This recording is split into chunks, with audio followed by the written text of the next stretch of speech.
The first thing Natalie noticed were the sheets hanging up in Father Collier's room, forming a makeshift studio. It was 1985, and the 11-year-old had previously mentioned her childhood aspiration to become a model to the priest, who was often at her Catholic primary school in regional Queensland. She told the commissioner that Father Collier had responded by offering to take some photos of her.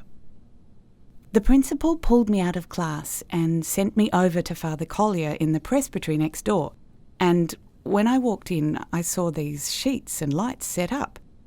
He said, "Look at all this work I've done for you," and I thought it must be okay, because the principal had sent me there. Despite feeling strange and uneasy, Natalie started posing for the pictures. He took a few photos, then asked me to change into a white, see-through shirt. It smelt like him, and at first I refused, but he started getting angry and told me if I wanted to be a supermodel, then this is what I had to do. He said, "Don't put any underwear on because you'll see lines and it'll ruin the photos." Natalie recalled the priest leaving the room while she put the shirt on. When he came back, he asked me to pose like Elle Macpherson. He was telling me to stand this way and that, saying, "I want to get your face at this angle." But I knew he was taking photos of my private parts. He was coming over and touching me, my breast. I was shaking the whole time, and then he put his fingers just inside my top and I nearly had a nervous breakdown. I kept crying uncontrollably and begging to go home to my grandma.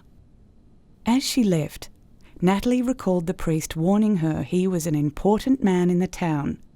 She confided the abuse to a school friend the following day.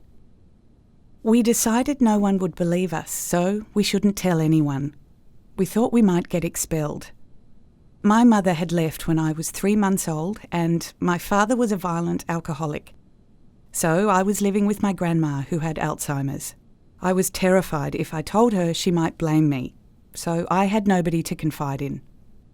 In the space of the hour spent in the presbytery, Natalie said the course of her life was changed forever.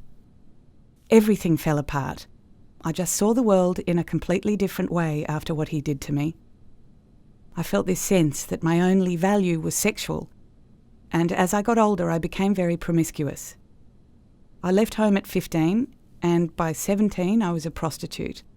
I'd been a really good girl, and for me to do a complete flip just didn't make sense. I wish someone had looked at why I was going off the rails. It wasn't normal behaviour. Natalie told of terminating 8 or 9 pregnancies, marrying the wrong type of person at 19, and always using alcohol.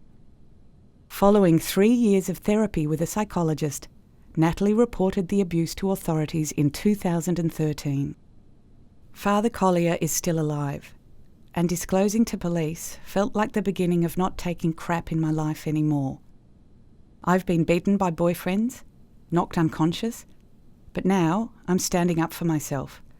My inner strength has seen me through it.